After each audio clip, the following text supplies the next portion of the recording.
नमस्कार दोस्तों, शौर्य क्लासेस में आप सभी का हार्दिक स्वागत है। मैं दीपक थपलियाल और आज की वीडियो का हमारा टॉपिक रहेगा चरत्व संधि। तो दोस्तों प्रश्न ये आता है सबसे पहले कि चरत्व संधि होती क्या है चरत्व संधि, इस शब्द का क्या अर्थ है या इसके कौन से उदाहरण हैं जिनके माध्यम से इसका पूरा कॉन्सेप्ट क्लियर हो जाए।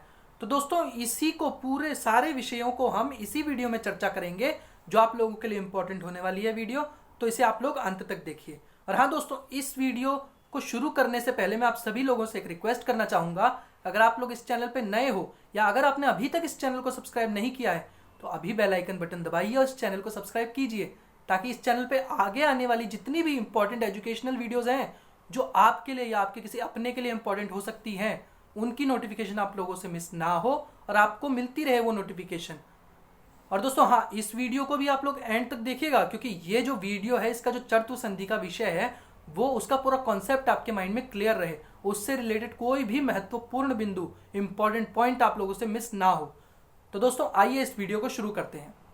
तो दोस्तों चरत्व संधि के विषय में क्या पढ़ेंगे, सबसे पहले पढ़ेंगे हम इसका सूत्र। जैसे हर संधि का एक सूत्र है वैसे ही इसका भी एक सूत्र है, जो सूत्र है खरी च। और जो एक खरी च सूत्र है ये जो हमारी अष्टाध्यायी ग्रंथ है, इसमें जो इसकी संख्या है वो है 8.4.55, मतलब 8वें अध्याय के चौथे पाद का 55वां सूत्र जो है ये खरी च है, जिसमें चरत्व संधि का पूरा कॉन्सेप्ट बता रखा है एक तरह से। अब दोस्तों खरी च क्या है, खरी च का मतलब क्या है, तो ये दोस्तों इसमें दो पद है, खरी और च। खर एक प्रत्याहार है, ठीक है। तो अब इसका क्या अर्थ निकलता है, यहां सिर्फ खरी च लिखा है, लेकिन जब अर्थ देखेंगे तो नीचे जैसे आप 3 प्रत्याहार लिखे हैं, इन तीनों प्रत्याहारों का अर्थ इसमें आएगा। जैसे झल, खर और चर, ये तीनों प्रत्याहारों का इसमें आएगा। जैसे कि मैंने आपको बता रखा है, अष्टाध्यायी ग्रंथ की एक खासियत है, यदि एक सूत्र में कोई एक पद आ गया जो आगे के सूत्र में उसको दोबारा लाना है तो वो दोबारा नहीं लिखा जाएगा। आप आगे के सूत्र में पीछे वाले सूत्र से ही उधार मांग के उसका अर्थ निकाल सकते हो, पर वो आगे वाले सूत्र में नहीं लिखा होता, आगे में उतना ही लिखा होता है जितना उसके लिए जरूरी है। जैसे खरी च है, जैसे हमने पढ़ा था जो था हमारा स्तोहश्चुनाश्चुह, हमारी श्चुत्व संधि का था, ठीक है। अब स्तोह उसमें था, लेकिन जब हम श्टुनाष्टुह पढ़ते हैं श्टुत्व संधि तो उसमें सिर्फ श्टुनाष्टुह है। स्तोह को हम पहले वाले से ले लेते हैं सूत्र से, श्चुत्व संधि के सूत्र से। तो ऐसे ही यहां भी है, खरी च है सिर्फ, लेकिन झल वर्ण के साथ जब खर वर्ण जुड़ता है तो उसके बाद झल वर्ण के स्थान पर चर वर्ण का आदेश हो जाता है। यही इस सूत्र का चरत्व संधि का अर्थ है कि जब भी पूर्व पद का अंतिम वर्ण झल प्रत्याहार में से कोई भी वर्ण हो और उसके बाद उत्तर पद का प्रथम वर्ण खर प्रत्याहार में से कोई भी वर्ण हो, तो फिर इनके समावेश होने से, इनके एक संबंध बनने से जो झल प्रत्याहार है पूर्व पद का अंतिम वर्ण, उसके स्थान पर चर वर्ण का आदेश हो जाता है, चर प्रत्याहार के वर्ण का। यही चरत्व संधि की कहानी है या कॉन्सेप्ट है एक तरह से। अब दोस्तों इसको और आसानी से इस तालिका के द्वारा समझा जा सकता है। जो सारणी है आपके सामने, इसमें क्या है, स्थानीय वर्ण है। तो स्थानीय वर्ण हमारे हैं झल प्रत्याहार के, जिसके अंतर्गत कौन कौन से वर्ण आते हैं, उसके अंतर्गत आ जाते हैं हमारे सारे जो वर्ग हैं उनके 4 वर्ण, ठीक है। प्रथम द्वितीय तृतीय चतुर्थ वर्ण आ जाते हैं। जैसे क वर्ग का क ख ग घ, च वर्ग का च छ ज झ, ट ठ ड ढ, त थ द धन, प फ ब भ, मतलब पंचम वर्ण नहीं आता, अनुनासिक वर्ण नहीं आता किसी भी वर्ग का। उनको छोड़ के जो वर्ग में बचे वर्ण हैं वो सब आ जाते हैं, ठीक है। तो इनके पूर्व पद के अंतिम वर्णों में से अगर इनमें से कोई भी वर्ण हो और उसके बाद इनके स्थान पर किसका आदेश हो जाएगा, इनके स्थान पर आदेश हो जाएगा हमारे चर वर्णों का, जो है हमारे इन्हीं सभी वर्गों के प्रथम वर्ण, मतलब कु चु टू तू पू, क च ट त प। ये जो प्रथम वर्ण है यही चर प्रत्याहार के अंतर्गत आते हैं, जिनका आदेश हो जाएगा इनके स्थान पे। लेकिन कब होगा आदेश, उसकी एक शर्त है, और वो शर्त क्या है, वो है कि झल प्रत्याहार के बाद उत्तर पद का प्रथम वर्ण खर प्रत्याहार में से किसी वर्ण का होना चाहिए। मतलब वो वर्ण खर प्रत्याहार में से कोई भी वर्ण हो। और खर प्रत्याहार के अंतर्गत कौन कौन से वर्ण है, उसमें आ जाते हैं हमारे ख फ छ ठ थ च ट त क प श श स। इन वर्णों में से कोई भी वर्ण अगर आ रहा है, उत्तर पद का प्रथम वर्ण जो झल वर्ण के साथ जुड़ रहा है, तो झल के स्थान पर चर का आदेश हो जाएगा। और दोस्तों एक चीज बहुत जरूरी है जो मैं हर वीडियो में बताता आ रहा हूं, उच्चारण स्थान को ध्यान रखिए। क वर्ग का जो होगा पूर्व वर्ण जिसके स्थान पर परिवर्तन होना है, तो क वर्ग का ही प्रथम वर्ण है, आदेश क ही होगा उसके स्थान पर, च ट त प नहीं होगा।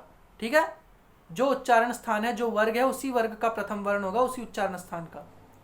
ये ध्यान रखना आप हर बात पे। दोस्तों चर्त्व संधि के कुछ उदाहरण हैं जो हम पढ़ेंगे अभी। जैसे पहला उदाहरण है सत्कारः। अब दोस्तों सत्कारः जो उदाहरण है वो कैसे बना है? सद धन कारः। सद का जो द है वो तृतीय वर्ण है वर्ग का, उसके स्थान पर क्या होगा? चर का आदेश हो जाएगा, चर वर्ण का, और वो है त, इसी वर्ग का प्रथम वर्ण। तो क्या हो जाएगा? द का त हो जाएगा, सत्कारः शब्द बन जाएगा। अब दोस्तों खासियत क्या है? जश्त्व संधि में हमने क्या पढ़ा था, याद कीजिए। जश्त्व संधि में था कि किसी भी वर्ग के प्रथम द्वितीय तृतीय चतुर्थ या फिर ऊष्म वर्ण के स्थान पर उसी वर्ग का तृतीय वर्ण आ जाएगा। ठीक है, तो कहीं कहीं क्या होता था? प्रथम वर्ण के स्थान पर तृतीय वर्ण आ जाता था। तो यहां क्या है? यहां बिल्कुल उसका विपरीत है। ठीक है, यहां क्या है? तृतीय वर्ण के स्थान पर प्रथम वर्ण का आदेश हो रहा है। तो ये चीज ध्यान रखना। ठीक है, ये जो हमने जश्त्व संधि पढ़ी है, चर्त्व संधि उसका बिल्कुल उल्टा है। ठीक है, उधर पहले के स्थान पर तीसरा वर्ण आ रहा था, यहां तीसरे के स्थान पर पहला वर्ण आ रहा है। तो ये चीज आप ध्यान रखिएगा। ऐसे दिक्पालः है, दिग्धनपालः, ग का क हो गया। ठीक है, क ख ग तृतीय वर्ण का प्रथम वर्ण हो गया क, और बना क्या? दिक्पालः। अब दोस्तों ऐसे ही अन्य उदाहरण है सत्पात्रम, सद धन पात्रम। द है तृतीय वर्ण है त वर्ग का, उसके स्थान पर प्रथम वर्ण हो जाएगा उसी वर्ग का त, बन गया सत्पात्रम। ऐसे ही भेद धन तुम, भेद का द उसका प्रथम वर्ण हो जाएगा उसी वर्ग का त, बन जाएगा भेद तुम, भेद धन तुम जो बनेगा भेद तुम। अब दोस्तों चर्त्व संधि के ही अन्य बहुत से उदाहरण हैं जो हमने पढ़े हैं, उनके अलावा भी बहुत से हैं। तो और कौन कौन से हैं? जैसे विराट पुरुष, इसका क्या होगा? विराट धन पुरुष। इसमें विराट का जो अंतिम वर्ण है ड वर्ण, वो क्या है? ट ठ ड, तृतीय वर्ण है त वर्ग का, उसके स्थान पर उसी वर्ग का प्रथम वर्ण हो जाएगा जो है ट। तो क्या बन जाएगा? ड का ट बन जाएगा। तो विराट धन पुरुष, विराट पुरुष। ठीक है, ऐसे ही विपद धन कालः।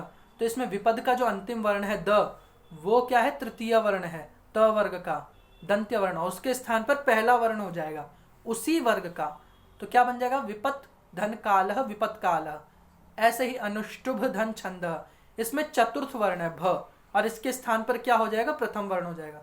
अब ये याद रखिए, ऐसा नहीं है कि तृतीय वर्ण के ही उदाहरण देखोगे आप, कोई भी वर्ण हो, चतुर्थ भी हो, चाहे झल है ना प्रत्याहार, तो झल प्रत्याहार का कोई भी वर्ण हो, उसके स्थान पर क्या हो जाएगा? चर प्रत्याहार का वर्ण हो जाएगा जो है इसी वर्ग का प्रथम वर्ण, मतलब प फ ब भ है ना चतुर्थ वर्ण प वर्ग का, तो प ही प्रथम वर्ण आ जाएगा उस वर्ग का, बन जाएगा अनुष्टुप धन छंदः बराबर में अनुष्टुप छंदः।